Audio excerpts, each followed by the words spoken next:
of sorting time while wearing the eyewear. The pre, post, and retention tests involved participants sorting through a standard deck of 52 cards as quickly as possible, and they were scored on the time it took them to complete that. Our next task was a balancing task, which had participants standing with both feet shoulder width apart on a biodex machine while completing visual balance tasks. They used their center of gravity as a cursor to perform a series of different tasks in oscillating order with increasing difficulty. Training once again involved 10 minutes of total balancing time while wearing the eyewear. And then the pre, post, and retention tests involved participants taking a random control training test for 1 minute, and they were scored via percent efficiency in that test. So our last task was a catching task, a standing one-handed ball catching task. And we had the participants stand in front of a tennis ball machine, and we projected tennis balls at around 40 miles per hour with a frequency of 1 ball every 5 seconds. And the training portion, once again, consisted of 5 2-minute trials of repeated catching with 30-second breaks, taking between for a total of 10 minutes with the eyewear. And then the pre, post, and retention tests involved participants seeing how many balls they would catch out of 10. So our participants were split randomly and evenly into 4 visual condition groups. 3 of the 4 groups were experimental and thus wore the Nike strobe goggles, which we demonstrated. And the last group, which was our control group, wore clear racquetball glasses. So the 3 experimental groups were split into different strobe frequencies. So strobe level 2 was the fastest flicker rate. Strobe level 4 was kind of like a medium rate. And then strobe level 7 was the slowest. So our study was conducted over the course of 2 days in the Pacific's Psychomotor Lab. The first day involved a 5 to 10 minute long pre-test, a 30 to 40 minute long training session, and in the training session was the only time that participants were instructed to wear their assigned eyewear. And then a post-test, which was run identical to the pre-test.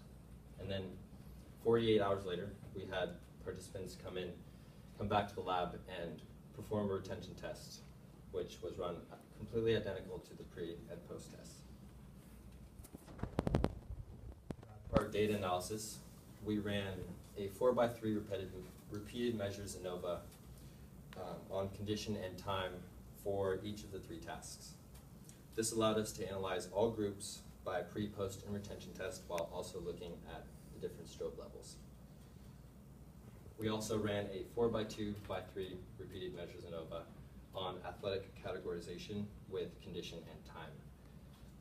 Athletic categorization was determined through the athletic questionnaires we gave in the beginning. So for the results, for our card sorting task, we found a main effective time, which showed an overall improvement over time, but did not show a relationship with the strobe condition. And you can see that all of our groups were able to start in the 70 to 80 range in the amount of seconds it took them to do the card sorting task, and did improve from pre to post testing, and were able to maintain that improvement from post to retention testing. You might notice that the purple line kind of stands out, that being the control, but there was no significance in this task. For the balancing task, we found the same effect, which was a main effective time, which showed once again an overall improvement over time, but no relationship with the strobe condition. And again, all of our participants started within the 70 to 80 range of the percent that they scored on the balancing task, and were able to improve that percentage from pre to post and maintain it from post to retention. And again, the strobe 7 kind of stands out, but once again was not significant. For our catching task, however, we did find a significant interaction between time and strobe condition. So what that means is we found that strobe condition had a significant effect on the way that people changed over time with the catching training. And our groups were, all our participants were able to catch between 4 and 7 balls in the pre-test and improved that in their post-test, and were able to maintain from post retention except stroke 2, where they were able to improve but not able to retain the information. So as for the results of our athlete versus non-athlete analysis, we only really looked at if they were currently on a sports team or not. And we found that for the balancing and card sorting task, athletes and non-athletes performed almost identically. But for the catching task, athletes outperformed the non-athletes. So in conclusion, we found that the effect strobes had on performance was not significant. We also found that strobe level 2 doesn't show lasting effects for catching. This could be due to the matchup of the strobe 2 frequency with the frequency of the ball projection from the ball machine in an odd pattern.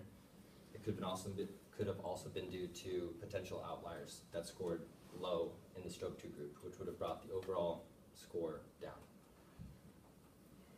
And based on the findings of the athletes outperforming the non-athletes in the catching task, it was concluded that due to their recent exposure to sport activity, that the task came much easier to them. And finally, the retention, as seen in the previous slides on the graphs, we noticed that all of the groups were able to start somewhere close with each other in the pre-test and improve on the post-test, and were able to maintain that information for the most part from post-testing to retention testing, except in the catching task where strobe 2 was not able to maintain the information.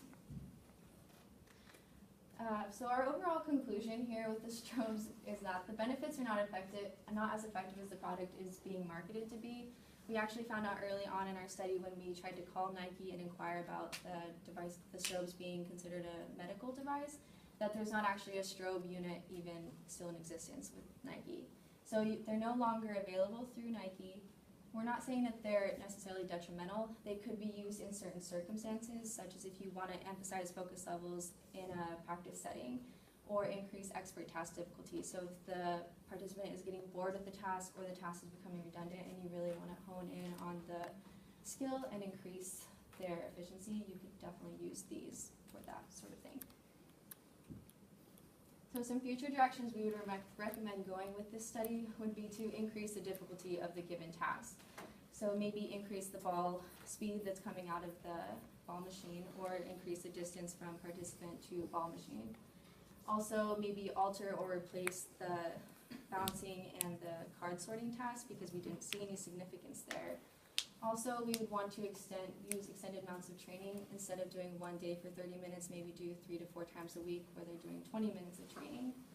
And with increased difficulty and extended amounts of training, we would also add additional retention periods. Instead of doing one at 48 hours, we would like to look at 24, 48, 72, and maybe up to a week to really see where that retention starts to decline or if it declines at all. So as a final takeaway from our entire study, the way we implemented stroboscopic training in short bouts was not effective enough. Our data did, however, disprove Nike's original marketing of the strobes, and they probably realized it's the same thing we did, which is most likely why they are not on the market anymore. We would like to thank Dr. Jackson for his help and support through the entire year. Also, the Exercise Science Department and the Pacific University Research Grant for the funding and support of our project, all of our participants, especially those of you today that are here today, and our friends and family for the constant support. Any questions?